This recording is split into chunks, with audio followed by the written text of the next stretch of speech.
Aprendiendo endo con inmunología. Vamos a comprender algo. ¿Qué es la inmunología? La inmunología es la ciencia que estudia el sistema inmunitario y las enfermedades con él relacionadas. El sistema inmunitario es el encargado de proteger al individuo de las agresiones procedentes tanto del medio externo como del medio interno, así como de ser capaz de aprender a tolerar los agentes que no son no patogénicos, por ejemplo, propiamente células de nuestro cuerpo. El sistema inmunológico, completamente funcional, involucra tanto órganos, moléculas, células y vías, en un proceso tan interconectado y a veces circular que a menudo, es difícil saber por dónde empezar, porque en el cuerpo, a la larga, en la vida actual, en una práctica ya que el cuerpo se adapta o que básicamente se desarrolla, no lleva como una secuencia, sino que actúa todo en un mismo momento, pero que para nuestro estudio, pues sí necesitamos dividirlo. Los diversos componentes que lo forman, pues como dice, son células y moléculas solubles. Se distribuyen por todos los aparatos y sistemas del cuerpo. Y bueno, como dato, pues encontramos que entre de todos esos aparatos y sistemas, el aparato digestivo es el de mayor concentración. Por ende, pues es la zona en donde a veces está más expuesta contra el microorganismos, que no se excluye de los demás, pero que en el aparato digestivo, pues sí es como que en el que pues más estamos vulnerables, propiamente porque pues ingresamos alimentos por la boca y aunque tenemos pues ciertos componentes de nuestro cuerpo que ayudan a eliminarlos, pues a veces no son totalmente como que suficientes para poder destruirlos. Sin embargo, pues ahí tenemos a la inmunología. Ahora, esta disposición hace que sea imprescindible la existencia de complejos y precisos mecanismos de intercomunicación y coordinación, así como de señales de recirculación que permitan su movilidad de estas células, como bien nos viene diciendo las definiciones. Ahora, clásicamente se pueden diferenciar dos mecanismos de inmunidad: la inmunidad innata, también llamada inespecífica, y la adaptativa, que es específica. Que bueno, en este recuadro encontramos a la clasificación que nos decía el texto sobre la inmunidad innata y la inmunidad adquirida.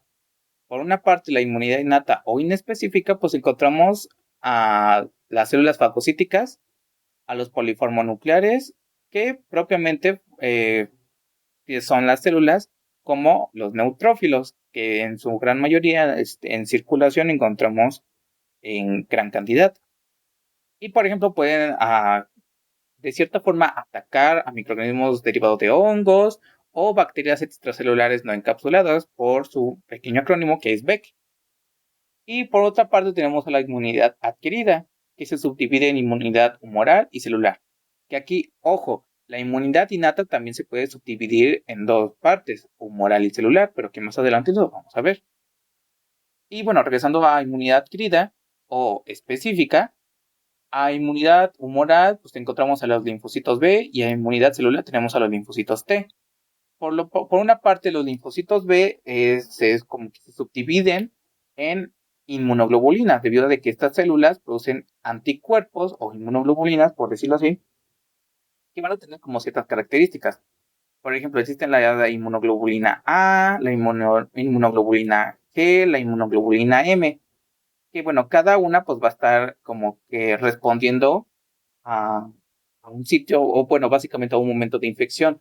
Por ejemplo, las inmunidades de los anticuerpos de tipo A van a estar presentes en una primera infección, o los de tipo G pues van a estar presentes ya en infecciones concurrentes, o pues ahora sí que todos los de tipo anticuerpos o los anticuerpos pues van a estar así presentes en varios tipos de infección.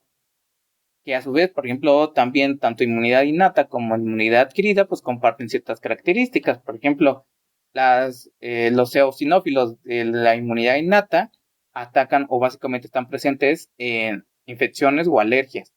Y inmunidad adquirida, las inmunoglobulinas de tipo E, pues también están asociados a alergias o básicamente a infecciones, asociados principalmente con este tipo de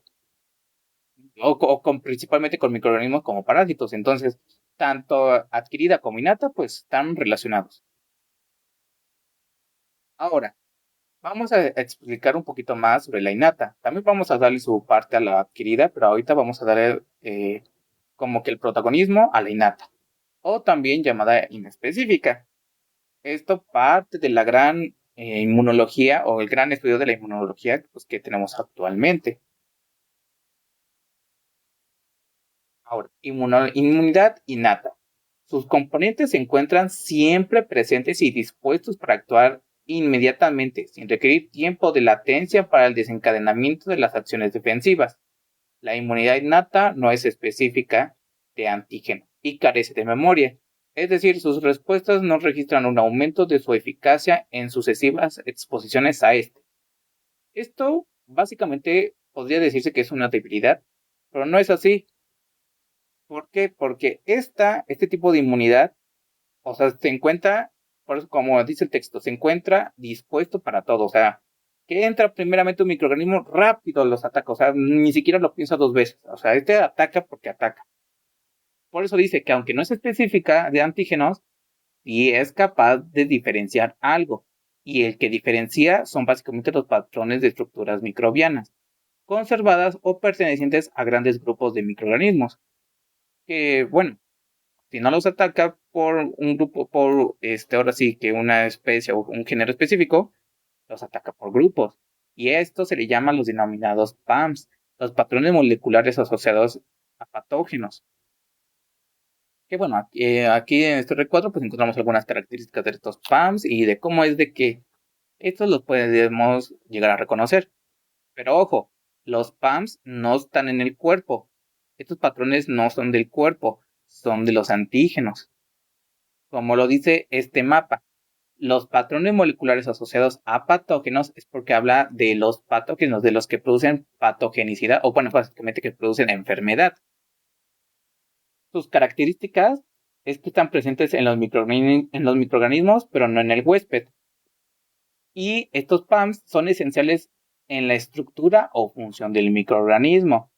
Pero ojo ahí, el que es funcional para ese microorganismo es la forma por la cual podremos nosotros reconocer que es un microorganismo patógeno, que es por eso que hay algo que se llama PRR, o sea, los receptores de reconocimiento de patrones. Pero bueno, regresando con lo mismo de los PAMs, estos tienen ciertas estructuras.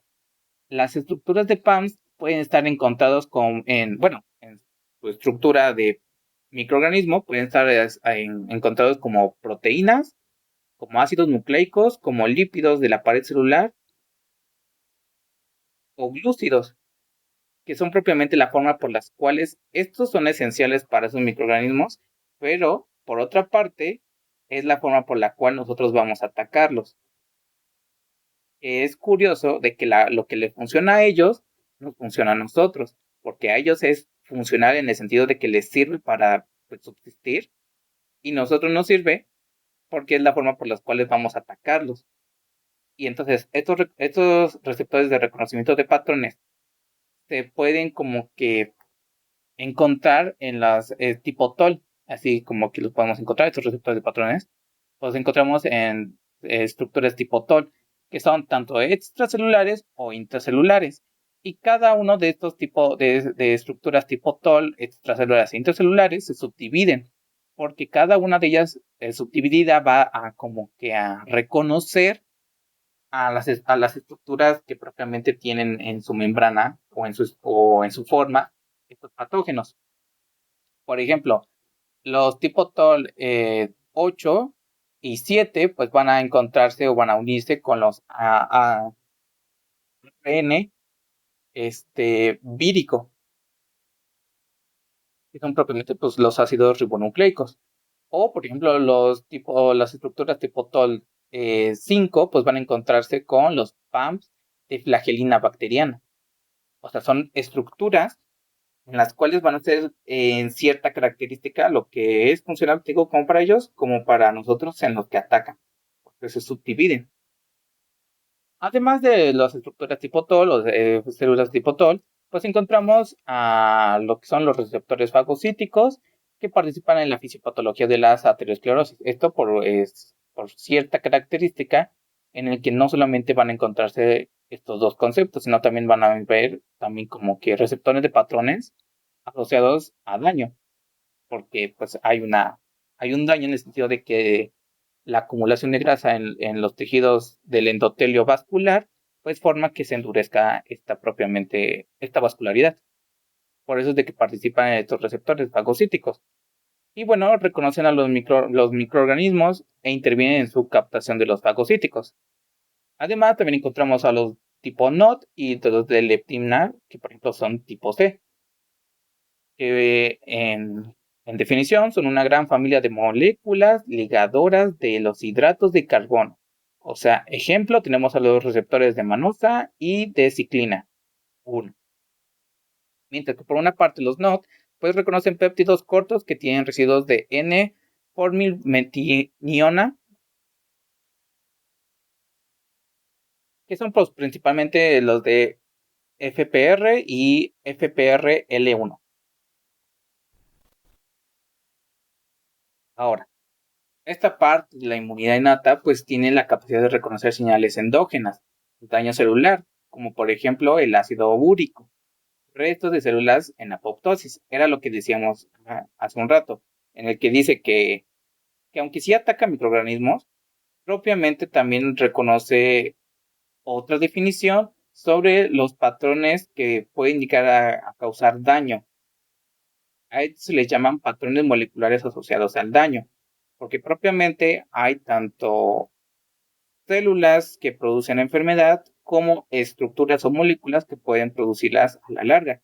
Por lo que decía el ejemplo de la aterosclerosis, que se forman y se acumulan en el endotelio y que por eso puede llegar a causar daño en cierta parte del endotelio porque aumenta esa presión vascular o sanguínea, el tejido sanguíneo propiamente. Y bueno, hasta ahorita hemos visto tres patrones moleculares asociados a patógenos, receptores de reconocimiento de patrones y patrones moleculares asociados al daño, que en esta imagen pues podemos encontrar como que sus características. Los patrones moleculares asociados al daño y los patrones moleculares asociados a patógenos son reconocidos por lo que decían de los receptores, receptores de reconocimiento de patrones. O sea, imagínense esto, nuestro cuerpo reconoce patrones, o sea, a fuerza necesita una secuencia, unos patrones, algo que nos puede llegar como a contraatacar sin necesidad de tenerlos como presentes en todo momento. Por eso es que no tienen memoria. Sin embargo, lo único que los defiende son sus receptores. Eso y otras estructuras que son, por ejemplo, tejidos. Pero bueno, en la especie humana se han caracterizado principalmente 10, principalmente lo que son los reconocimientos de patrones. 10 como tipo TOL, estructuras tipo TOL en distintas numeraciones para nosotros poderles dar como un hallazgo en el que van encontrándose a lo largo de algún tipo de infección.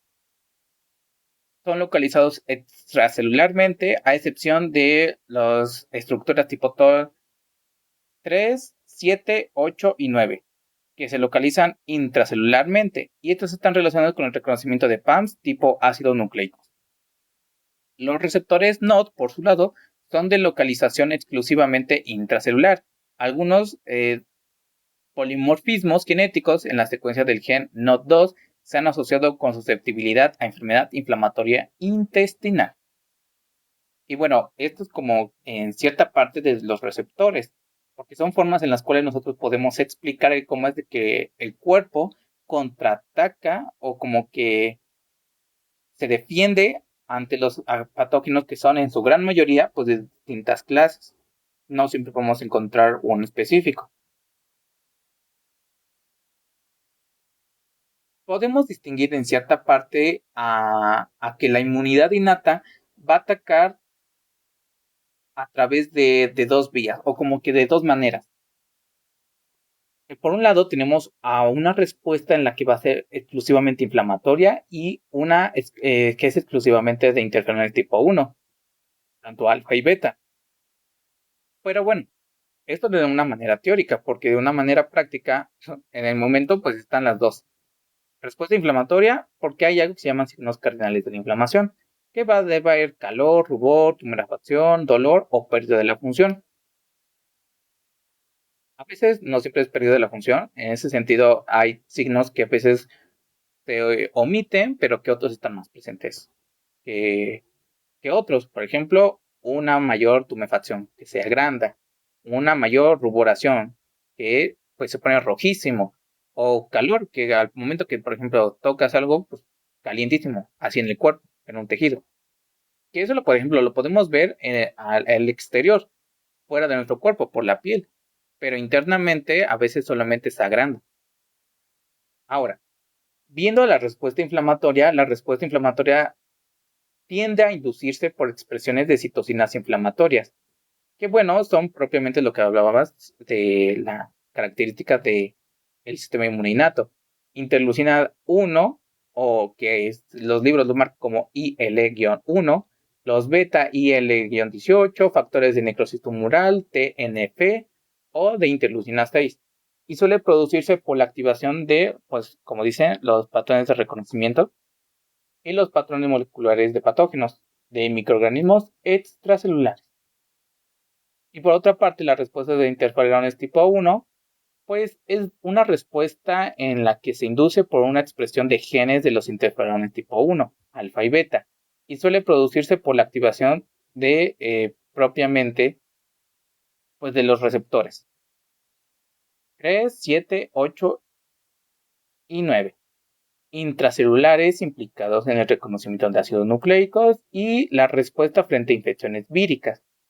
Y ojo, la respuesta de los interferones tipo 1 se considera la respuesta antiviral de la inmunidad innata. Pues para que no digan que no solamente atacamos a puras bacterias, sino también pues, a los virus. De una manera, pero de que se atacan, se atacan. Y bueno, aquí tenemos como una respuesta inflamatoria, esquemas de respuesta inflamatoria, que explican el cómo, por ejemplo, puede suceder.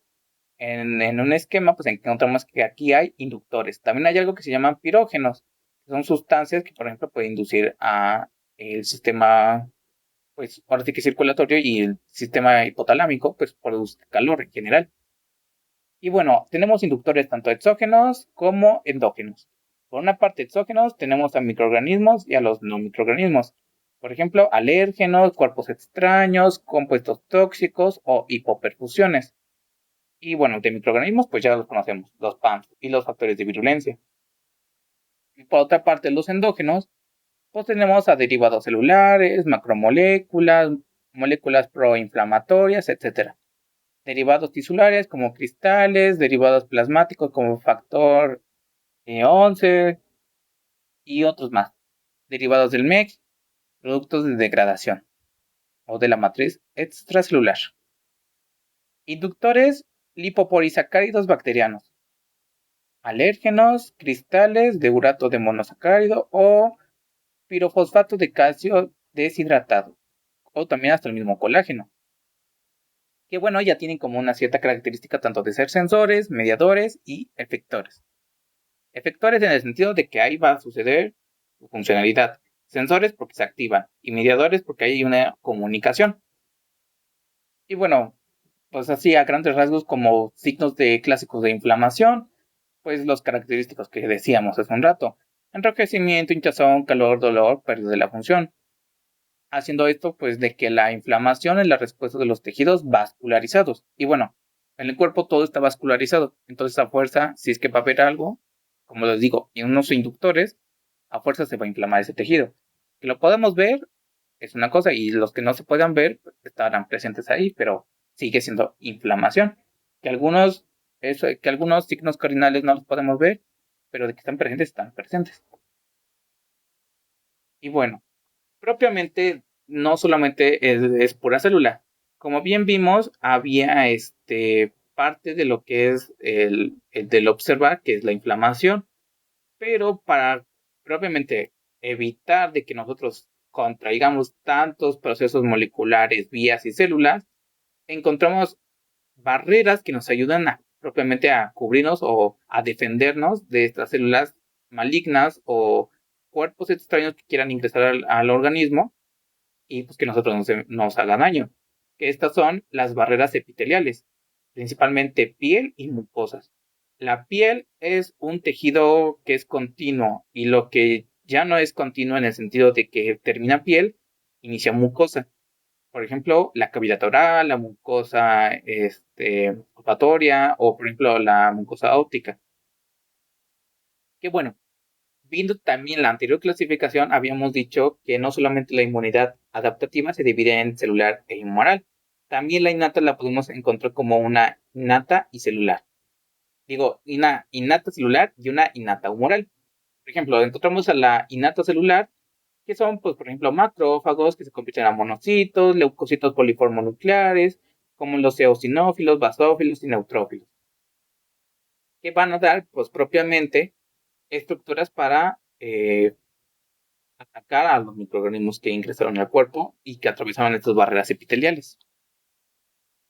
También no todas las células que están presentes en la inmunidad celular en esta innata, pues van a como a dar un proceso como de lo que se conoce como fagocitosis, que es el comer, o que tanto se dice del comer de la célula, pero que es un proceso de endocitosis, sino que también abarcan otras que simplemente dan, pues, como por decirlo así, su vida para defendernos, que son, por ejemplo, los natural killers.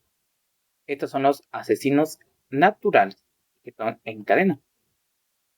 Ahora, la inmunidad humoral, pues, consiste en, pues, sistemas, por ejemplo, de complemento, de ciertas lisocimas que llegaran a liberar, o interferones de tipo 1, así como, por ejemplo, proteína C reactiva, que en estudios de laboratorio, pues se encuentra así, un estudio de proteína C reactiva que se encuentra para ver si es que hay inflamación. Y bueno, esto hace referencia a la gran generalidad de inmunología innata, porque a veces inmunología innata es mucho, pero esto es como que a grandes rasgos. Espero que se les haya servido y bueno, nos vemos en una próxima. Aprendiendo Endo se basó en el primer capítulo sobre del manual de cito de medicina y cirugía, de inmunología y genética. Muchas gracias y hasta pronto.